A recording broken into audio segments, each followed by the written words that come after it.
Those Damn Ross Kids is a podcast for adults, and the opinions expressed do not reflect the opinions of our employers or even ourselves. We'd like to hear from you. Give us a call at 419-528-TDRK to leave a voicemail, and we just may play it on the show. Noises. I want to have one on deck. Oh. You don't even know what that means. It's a sports thing, right? No, it's about pirates. Which is also a sports team.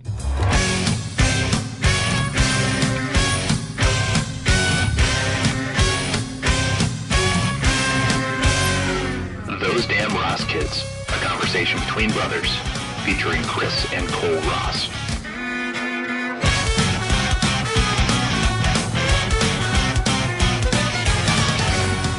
Hey Chris, what episode is this? This is episode number 72 of the comedy podcast, Those Damn Ross Kids. My name is...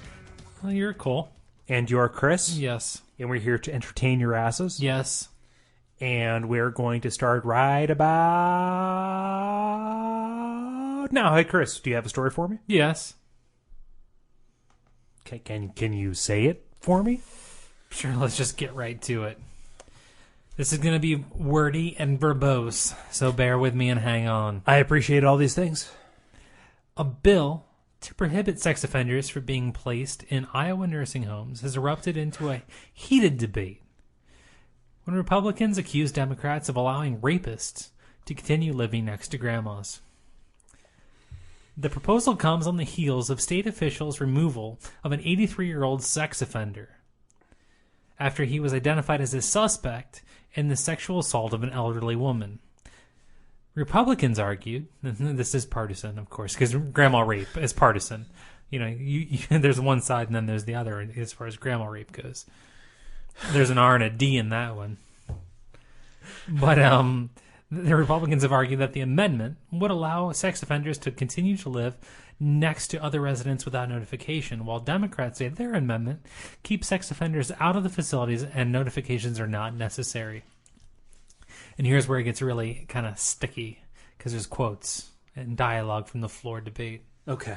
All right. Sean Hammerlink, who's a Republican from Davenport, Iowa, is quoted as saying on the floor, "I just asked you the question, and you just acknowledged that you allow rapists next to grandmothers."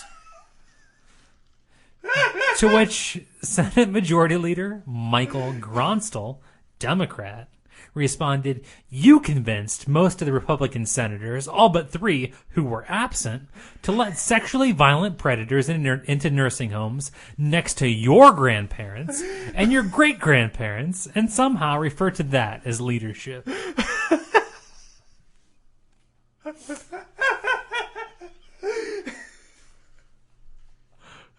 Chris, Shit got personal. Next to your grandparents. And my grandma was raped because of you. My grandma was raped. My great-great-grandma was raped by the Democrats. And on, back through the annals of history to by Adam the Senate himself. Majority Leader, Michael Gronstel. Chris, Democrat from Rapington. Chris, I am as political of a person as could be, okay? I try not to talk about it. I try not to, put it in front of everybody's face. You try not to bump the table. I try not to bump the table. I try not to shake my drink. However, I try not to, put it in people's faces, okay? I'm going to set this drink down while I make this point because I'm going to gesticulate a little bit. Why does everything have to be so fucking partisan that we disagree about something as fundamentally wrong as grandma rape? I don't know. Is this an issue? I think this is the most that we've ever said rape that you were okay with. I'm usually like rapey, rape, and you're like, next story. And I'm like beep beep beep beep beep beep beep beep beep beep Yeah, beep drawing. no. Sometimes I throw a spring in there to make it grandma funnier. rape is apparently grandma an rape. issue. It's okay. They're hardly people after they get above 70. But no, You call this leadership. you call this leadership that you would let my great grandmother be entered forcefully. No, the rape isn't funny. It's not funny at all. However, what I'm saying is, what does it say about our times that there are two people who are saying exactly the same thing?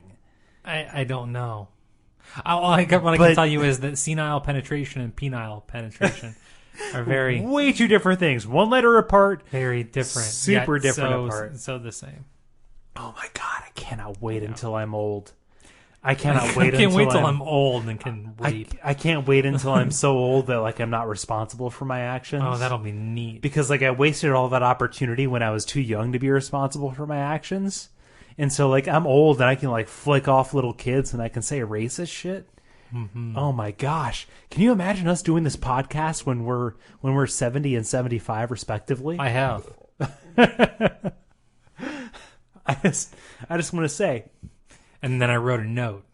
episode 900 is going to be fucking crazy. Well, it's not going to be that long from now, actually. Well, we're going to degenerate pretty rapidly. Yeah, probably. You know, in all likelihood. You get tired from dragging that liver around. Oh, man. Hey, Chris, what will prostitution look like in the year 2050? I don't know. What will it look like, Cole? According to the latest research paper titled Robots, Men, and Sex Tourism, brothels in the future will be modern and gleaming. This is, quote, modern and gleaming, with about 100 scantily clad blondes and brunettes parading around in exotic G-strings and lingerie. Clients will pay $9,500 for an, quote, all-inclusive service featuring lap dances and intercourse from a range of sexual gods and goddesses of different ethnicity, body shapes, ages, languages, and sexual features. Quote, all androids are made of bacteria-resistant fiber, guaranteeing no sexually transmitted diseases are transferred between customers. Quote, clients feel guilt-free as they actually haven't had sex with a real person and therefore don't have to lie to their partner. Notice that entire story was all quotes from this article, from this academic paper. His wife, Judy. He doesn't feel bad either. His boy, Elroy, which he didn't have because he was having sex with a robot. I don't know. That puts Rosie the Maid in a whole new fucking light, don't it? Yeah. Kind of gives her a stronger role in my fantasy. She was boxy, right? So we're going to bang sterile robots. Chris, in our lifetime, honestly, I mean, so what? I'm 24 right now. 2050 is roughly, 38 years from now? Yeah? 38 years from now? Yeah. So in our lifetime, I could just be running amok, among some alien poon. Yeah, science fiction. But you know what? Some alien poontron, Chris. Some alien poontron. Poontron. What are you gonna do? What are you gonna do with the poontron? I'm going to run amok upon. I'm gonna put some muck on the poontron.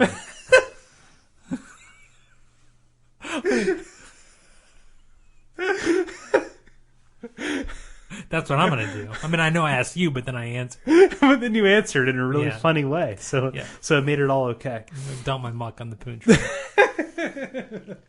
But Chris, they're going to be made of bacteria and viral resistant fibers. Somebody's going to have to mop that muck, though. So somebody's going to have to go in and clean these women out on a daily basis. Yeah. You know what? Clean them out. Clean them out. Clean these fembots out. Yeah. Chris, robosexualism. What are you going to do? Oh, well. Can I tell you a story about a guy? Can I not shake this? Can I shake this iced beverage? You're gonna hate yourself for editing this. Oh God! But I'm gonna tell you a story about a guy named Joseph Pointer, who's 51, and he's been arrested and charged with grand theft. What did he steal? Not gonna tell you. Why not me? No. Pointer stole a woman. Stole a woman. He took a woman. He picked up a woman and he took her to a place. No, that would be called kidnapping. I didn't know how to write this because there's a lot of apostrophes here. There's a lot of possessives. Okay. So I'm going to say he took the cremated remains of a woman who was the sister of his ex-girlfriend. Do you follow? Okay, so he took the cremated remains of the woman who was the sister of his ex-girlfriend. Exactly. Okay.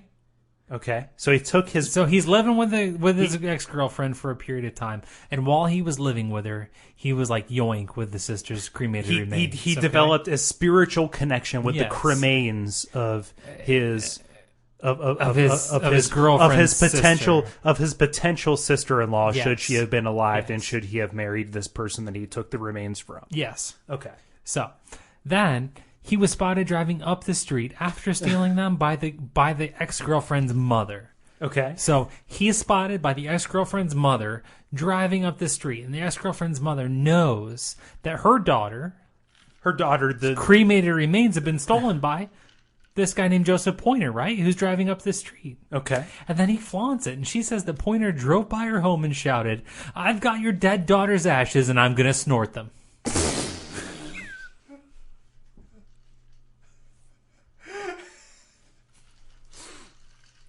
Chris, the 9th level of hell, you know, the frozen center where Lucifer himself gnawed upon Cassius and what was his name, Brutus?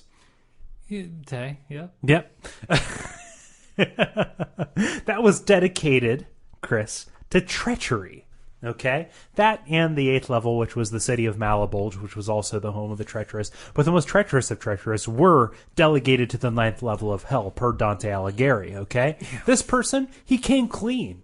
You know what? He drove by that person. He could have given them a phone call. He could have written a letter, but he at least let them know what I intend to do with the corpse of your daughter. When did he bang Rosario Dawson?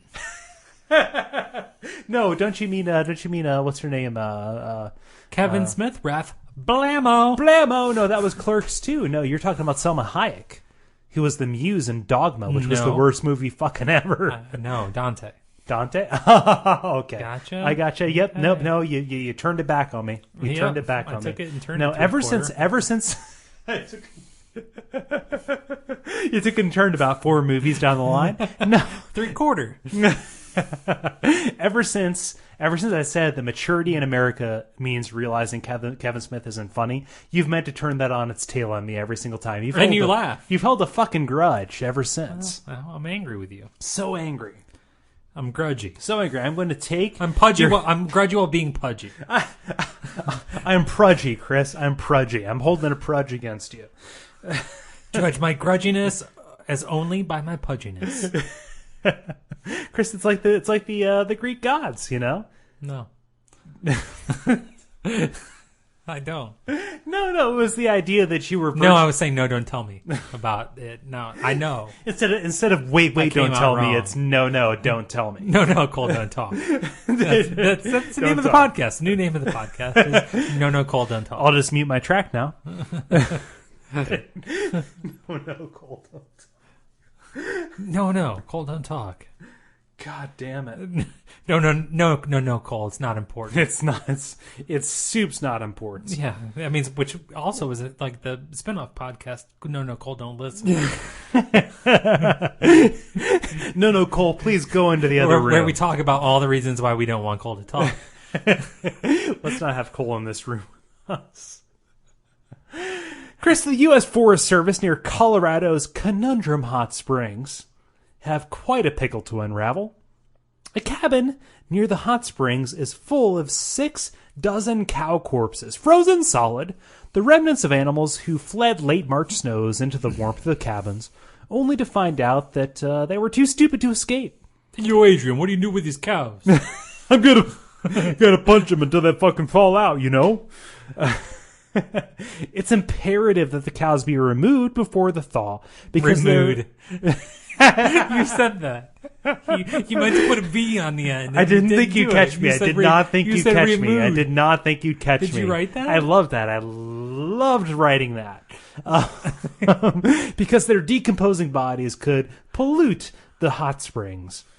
Proposed plans for removing the cows include helicopters and explosives. No way. They brought Bruce Willis in to consult because that is a fucking die-hard plot. Die-hard plot? It is a die-hard plot. You got fucking Alan Rickman up there with a scale model of a city saying, now we're going to blow up all of this cow. It's a die-hard plot. Get rid of them. Blow them up. It doesn't matter. Why are you trying to save a cabin? A cabin takes cents upon the cent to blow up. And rebuild. It's just wood. You got Sense mountains and and wood. Sense upon sense. Sentience. Sentient sense. Sentient sense. Sentient sense of the sense of scent. Yeah. Okay. Okay. Helicopters. Helicopters. Helicopter women. Helicopter parents. No, helicopter women. Helicopter moms. Yeah, helicopter women. Helicopter dads. Helicopter women and moms. Women and mommies. A study of mobile phones calls suggests that women call their spouse more than any other person. That changes as their daughters or sons become old enough to have children, after which they become the most important person in their lives. It also shows that men call their spouse most often during the first 7 years of their relationship. They then shift their focus to other friends. The results come from a proper analysis, okay? This is a real study. They did it up A right. proper analysis of the text and mobile phone calls of 3 million people. What? Yeah. I think that's the Yeah. most respectably sized study Those we've ever 7 done in this goddamn podcast. Of the 7 people studied. Of the no, 3 of the 2 million respondents, people. 3 million goddamn folks. 3 million ladies have all proven to be overbearing to someone.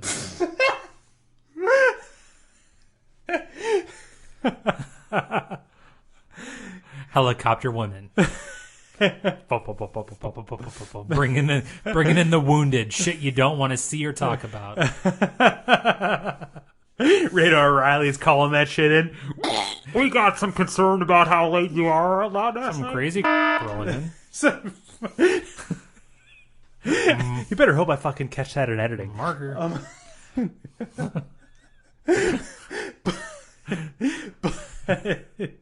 No, that's really interesting though, because okay, let me summarize for people who weren't listening. Let me pause while I make it interesting. Let me pause while I recontextualize this in a way that doesn't make it sound fucking asinine. No.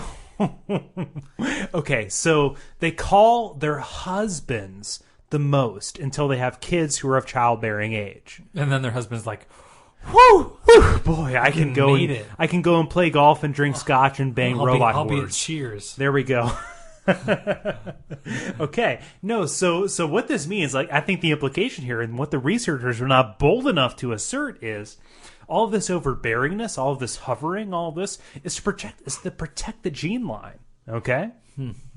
Because it's like, hey, husband, you, who is the bearer of the seed, who is going to carry on our legacy, blah, blah, blah, blah, blah, blah, blah, blah. Okay, we have a kid, not quite sure, probably going to split the time between the both of them. What?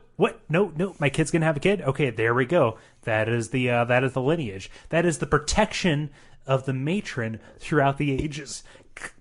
Just watching over and making sure that everybody's doing okay. Are you home on time, Chris? Are you home on time? Are you home on time, Cole? Better not stay out. Be careful. We have to kill Mom. Oh, shit. I love you, Mom. I love you so much. But please don't take it personally. Please don't take it personally. We have to buck science. Don't take this murder personally. Science is killing personally. you. Science is so out to get Science you. is I'd killing recommend you. you run as fast as possible, Yeah. please. Chris, in prison, it's difficult to communicate in a way that won't get you caught by the guards. So, inevitably, codes arise. New Mexico prisoners, however, are becoming paleolinguists in order to pass their messages from cell to cell. Inmates have taken to speaking the language of the ancient Aztecs in order to outwit the guards. So far, the practice has become so widespread that it has resulted in successful orders of violence in the streets outside the prison. So they're talking like It's like wind. native. It's like Wind Talkers, but without Indians, or Nicolas Cage, but with Aztecs. They're like Quetzalcoatl, and then somebody dies. So the Wind Talkers. But this is in Mexican prisons, you said? New Mexico. Oh, and American prisons. Yes, American prisons speaking the Aztec language. Well, good on them. Good on them. I mean, it's difficult, you know. You can do anything. It's resourcefulness, Serious right? taps on the bars. They don't have bars anymore, do they? In prisons? Yeah. I Steel think doors certain and cinder certain blocks and ones. things like that. Oh, no, I thought you were talking about like beverages. Steel bars, is that a name of a drink? Yeah, no, it is Jameson, and it is some filings from a rusted shingle. Interesting. Yeah. Interesting. Some OJ, Hypnotic, and some Jameson. What's Hypnotic? Hypnotic? I don't know. It's like a passion fruit blue. It's like glowing blue liqueur. I thought it was Hennessy. No, you put Hypnotic in Hennessy and make the Incredible. I know that you can get a green monster. I know that you can get you can get Hypnotic flavored cigarillos at certain bodegas. At least they had them at my place in Clifton. Here in Cincinnati, they had Hypnotic flavored cigarillos. That's crazy, dude. I know, I never got one because I figured it was you just throw them out in the middle of the street and watch black girls rip their dreads out. I'm drunk enough to allow it. Passable. Hey, Chris. But hey, I'm just gonna roll with it. I'm gonna roll right into that. Okay. Michigan's newest museum displays a range from the ordinary, such as simple ashtrays and fishing lures, to the grotesque, a full-size replica of a lynching tree. But all are united by a common theme. They are steeped in racism so intense that it makes visitors cringe. That's the idea behind the Jim Crow Museum of Racist Memorabilia. What?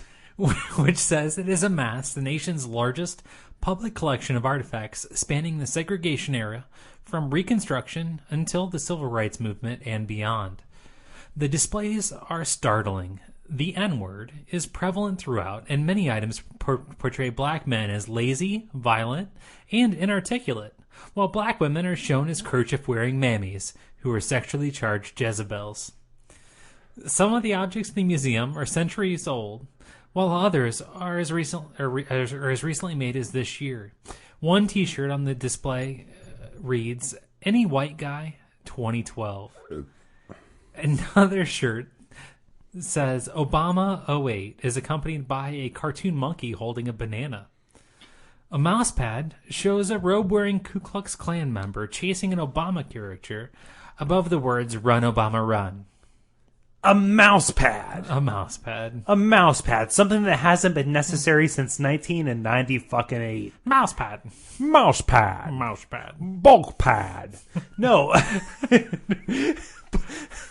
I see, like when you began that story, Chris, yeah. I was about ready to be like, well, no, I mean, this stuff, like, I mean, for as reprehensible as it is, it has a place because it's a part of our heritage, like and the it's a creator part. It's like a part of our history. Like, it's a reminder of how awful humans can be to other humans just because they look different. I was about ready to defend it and be like, okay, maybe this thing like should be there because it doesn't celebrate it, but because it raises awareness of it. It should be, but like. The stuff that you mentioned, like, makes me, like, fucking kind of want to die. The sensationalist stuff that I mentioned is in the article because they want people to read the article. Okay, yeah. But, you know, I mean, the museum creator and curator is a black dude. He's like a recent college graduate who... Okay. You know what I mean? He's, like, put together all this stuff. And the reason that I picked it is because it was like, wow, you know, that portray black men as lazy, violent, and inarticulate. And black women shown as kerchief-wearing mammies. See, that's the second time you said that same sentence in, like, the same episode. Sexually charged Jezebels. Okay.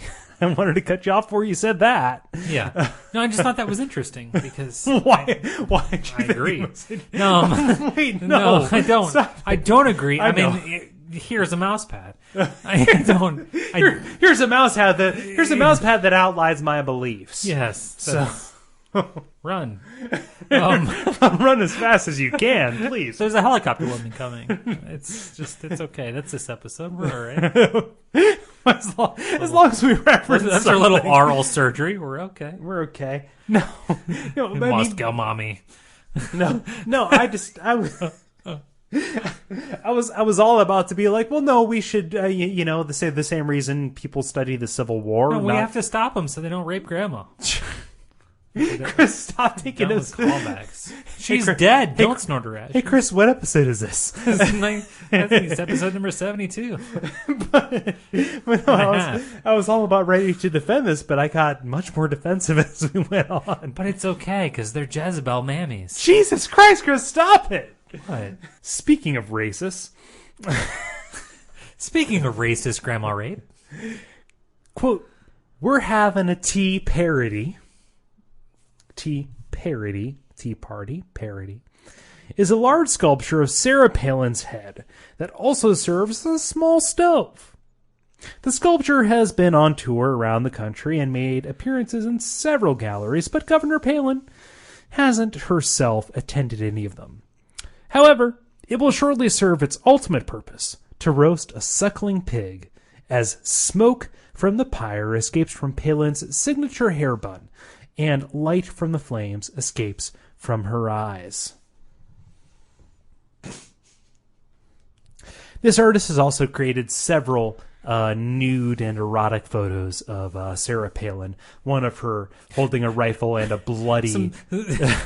Some very functional nude and erotic appliances that cook pizza in the shape of Sarah Palin's bosom. A nude and erotic Sarah Palin pizza oven. The Sarah Palin booby oven. Her eyes glow with the northern lights as her arms hold up a bloody polar bear skin, and her insides cook a pizza to a very brick oven-like charred cornmeal. The bun that cooks in that oven nobody wants. You're referring to Trig Palin. I'm referring to Downs kids. Do you know the story behind Trig's name? No.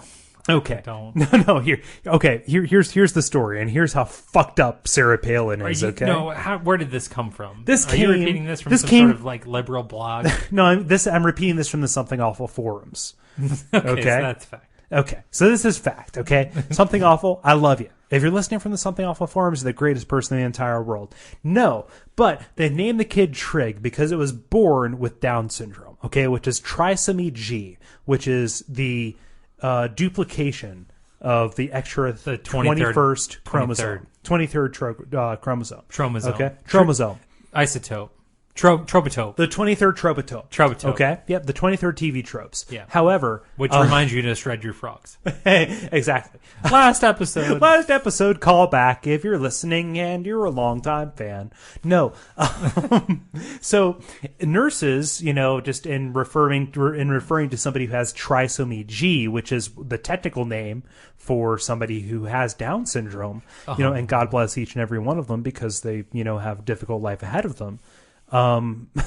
They refer to them as Trig babies, as opposed to saying, trisomy I don't know why G. you need to refer to a baby as a Trig baby or as a Downs baby. I don't know why. I mean, they're all fucking stupid until they grow up and have potential as humans. Say, hey, listen, it's Downs. But you can smell it as you walk in because it's Downy fresh.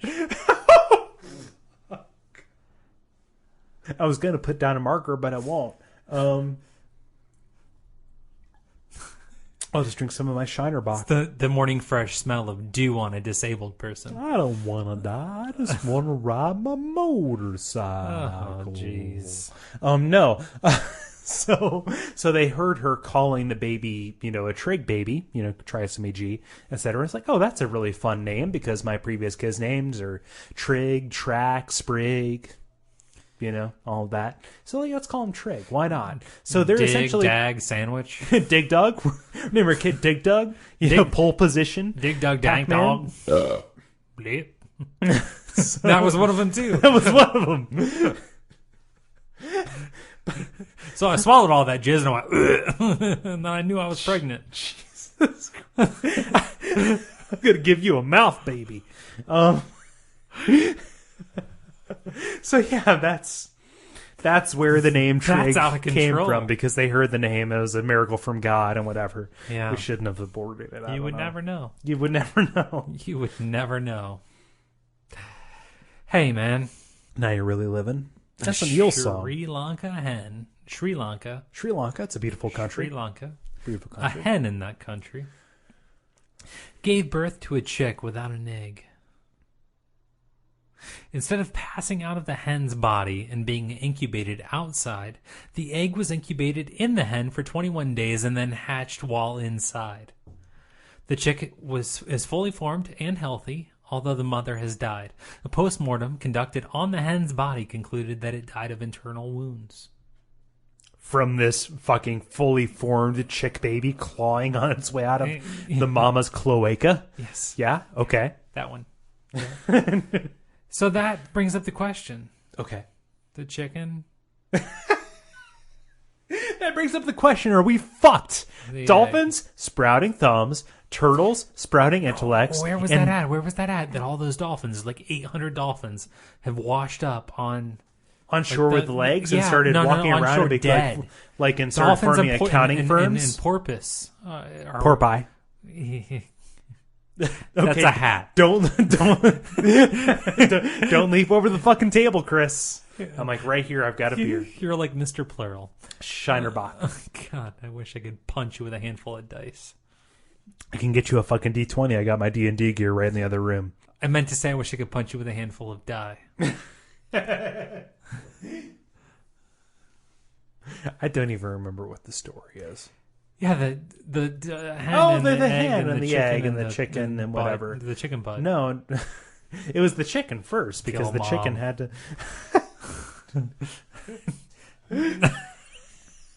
I feel like O.J. Simpson and Naked Gun. part Nicole. He was famous before he was a murderer. Leslie Nielsen hit the watch button and O.J. killed his wife. Oh, no. Oh, we should have seen the warning signs. Speaking of different kinds of chicken, Chris, Kung Pao chicken, General Tso's chicken, any of that kind of stuff. Chicken of war. Generals gathered in the masses, just like witches in black masses. Kung Pao chicken always smashing. Poultry of taste most satisfactory. Okay. Duck sauce. English is the phenomenon of poorly translated Asian languages resulting in hilarious English phrases. This is more apparent than it is. This is no more apparent than it is in Chinese cuisine, which can range from cowboy leg to red burned lion head to strange flavored noodles, blow up fish with no result, and hand shredded ass meat. Hand shredded ass meat. Hey, good on you for condensing that article down. Because I saw that and it was so long. However, the only nugget was the ass meat, and I was like, "Wow, that's a lot of words to get to ass meat." The only thing that I care about is ass meat in general. Just like, but I didn't. I didn't think it was worth the work. But I'm glad you did it. It took me a long fucking time. Yeah. We were eating dinner. We were eating our steak and our noodles. I wasn't putting that much effort into this. Hey, I was taking it. It's not worth it for me. Here's the payoff. However, the Beijing municipal government is publishing the guide called, quote, Enjoy Culinary Delights, the English translation of Chinese menus, which seeks to resolve some of this confusion and kill most of the fun. Oh, cha cha ho. Oh. Oh. Hey, anyway. See, it's better when you get me drunk because I'm more fun with our casual racism. You are, very much so. You get to be like regular Mel Gibson when you get lit. But police arrested a 50-year-old grandma who reportedly got drunk and passed out while she was babysitting her two great-grandchildren. Baby kicking? Yeah, baby kidding. No. While she was babysitting her two great-grandchildren.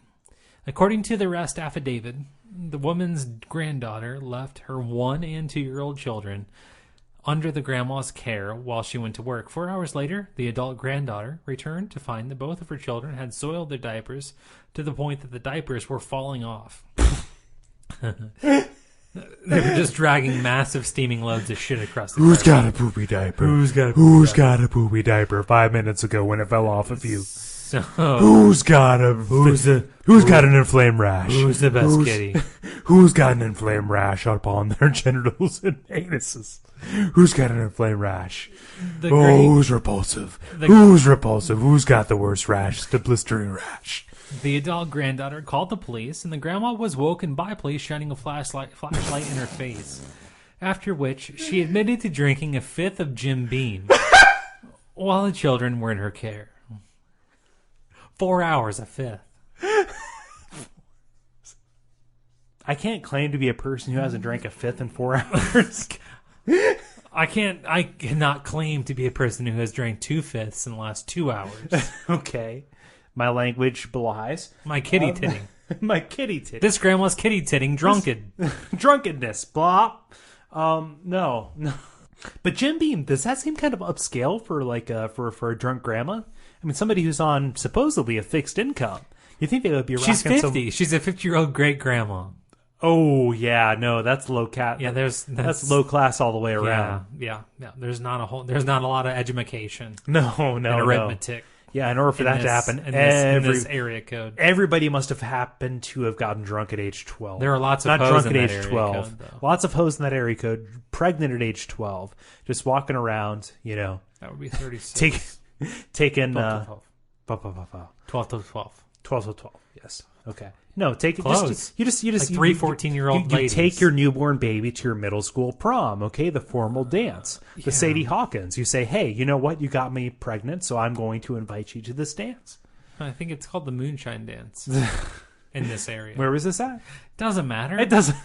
You know where it's at based on what it is. It's you know one where of those, it's at. It's one of those places. It's one of those at. Herda places. Yeah. You know. Yeah. Yep. No problem. We don't have any Jim Beam. I guess what I'm saying is like I can barely afford fucking Makers. So Jim Beam, is that expensive? I don't know. Nope, it's not. It's a lot less. It's a lot less than Makers? Yeah. It's more Why would you drink anything less Admiral. than Makers? Like fucking Makers is delicious. Why would you do anything less? If you were going to drink bourbon, Makers is the way to go. I don't know. Just pour a well into a McDonald's cup. There was a story that I turned down. There was a story that I didn't pick because it would have made me sad to say, but I'm going to have to say it now. But since you said, I'm going to say, I'll say. I'm going to say, I didn't say, I said. No. I'm going to say, I didn't say, I said. There was a McDonald's employee who got arrested because he was hawking loogies into a McDonald's iced tea. Do you know how much McDonald's iced tea I drink? I'm going to say, I said. It's sad, said. Quit making fun of me. What? You plied me with booze. Foghorn and you got me Drunkhorn. You plied me with booze and you got me to record a podcast, okay? And now we're going to go eat onion rings. However, now you're going to put a gray-haired wig on and I'm going to rape you. We have to kill Mom. Why you talk like Mom from Mama's Family? No. There's a guy, he got arrested for hawking loogies into people's McDonald's iced tea. I drink a lot of McDonald's iced tea, Chris. Probably about 3 a week. Yeah. Yeah. It's great. It's $1. It's delicious. Get it unsweetened. You also get diabetes, like super quick. Diabetes. Diabetes, I die soon. Oh, you going to say something? I'm going to take you somewhere, Chris. I'm going to take you somewhere, Chris. Are you ready to go on a trip? Are you ready to go on a journey, Chris? Are you ready to go on a fantastic voyage? I'll say, as I hope Steve you say. Miller. I hope you say. To the Science Zone!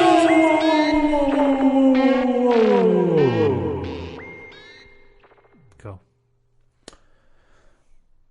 It was a simple correlation. People who were prone to migraines were also prone to... Don't drink that cold beverage too fast, Chris. Brain freeze. This fact, however, led to an increased knowledge of both phenomena. It was discovered by researchers that brain freeze is caused by cold material coming in contact with the roof of the mouth, the so-called soft palate. When it comes in contact with the roof of your mouth, it causes your blood vessels to contract and dilate rapidly, causing the brain freeze. The more the artery size changes, the more profound the pain.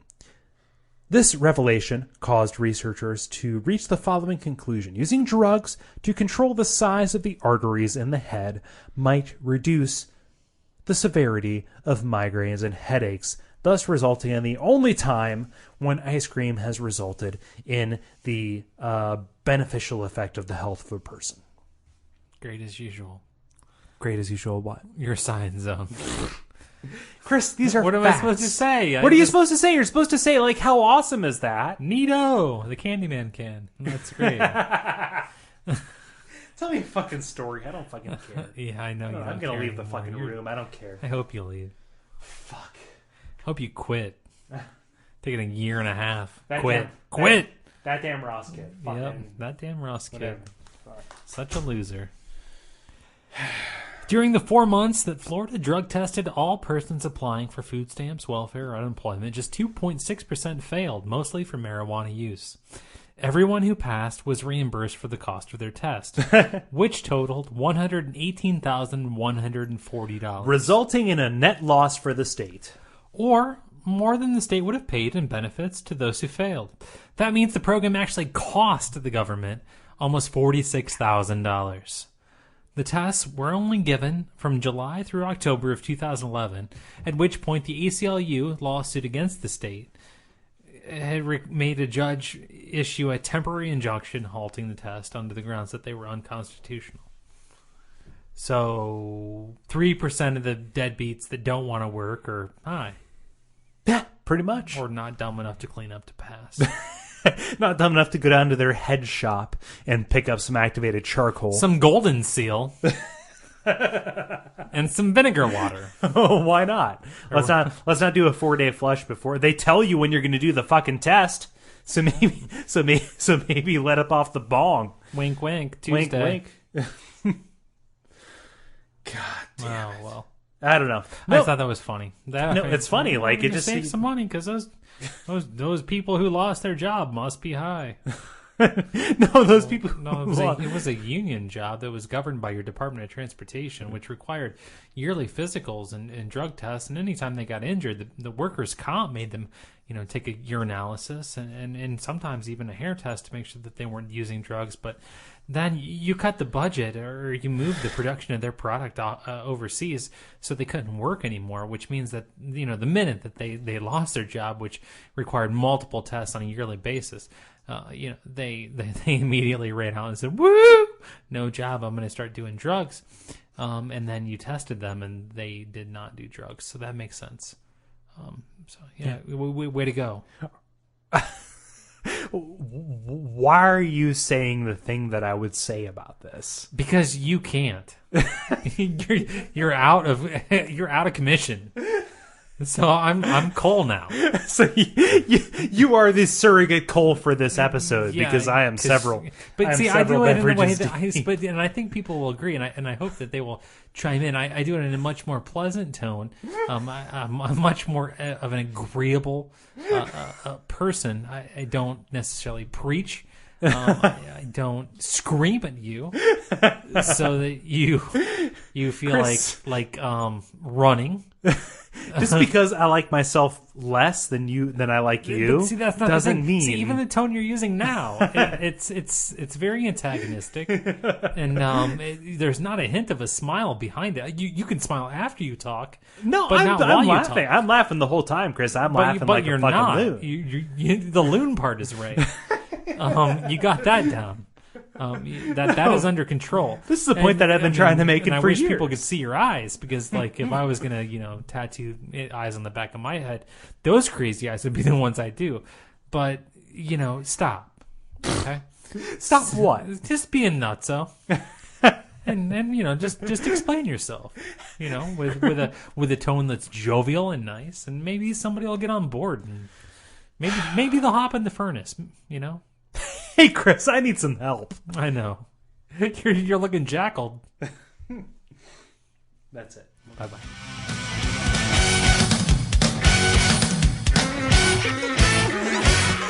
This has been Those Damn Ross Kids.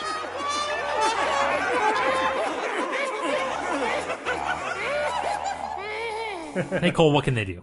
They can go to duckfeed.tv/those damn Ross Kids and search for our entire backlog of episodes. Even though we talk about a lot of news stories, I'd like to think that it's somewhat evergreen, so you can download and listen to every last one of these 71 episodes that preceded this. Told to tyke to tink. Ha da da da da. You can also go to iTunes and subscribe to us, rate us, and review us. That helps new people find the show. You can also email us at thosedamnrosskids@duckfeed.tv or at duckfeed.tv/contact. You can check out other Duckfeed.tv shows, including Watch Out for Fireballs, a retro video game show. Chris, you need to come on a Duckfeed special with everybody on the network. Also, You stand only bring under that the up Don't when you're Treat intoxicated. and- Yep, but it's a good idea when I'm intoxicated, so I'm not going to stop doing it unless I'm not intoxicated. When you have that look in your eye, it's a lot like Dr. Gregory House when he's lit on Vicodin. Chris, I only Played share by Hugh Laurie. I only share two things in common with Dr. House. I walk using a cane and I play guitar. And I don't take no shit. No, you should come on. We should do a quarterly special. Morning Zoo show, if you will. Yeah. And in general, you can also listen to Stan under the Morning Don't Treat Petting Riddle Zoo. Me This, which is a the Morning Petting Zoo, which is a podcast about modern video games.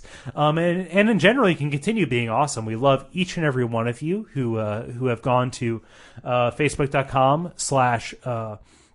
Those Damn Roskids, which is the name of this program. You can leave comments about the show. You can suggest stories for us to talk about. And most of all, if you would like to have your voice heard, most literally, you can call 419-528-TDRK, which is our voicemail line. I will take your phone call, put it on the air, and we will answer your question. Ask us personal questions. Ask us deep, dark questions, and we will answer them to the best of our abilities and to the least of our incrimination. Is there anything I forgot, Chris? No. No?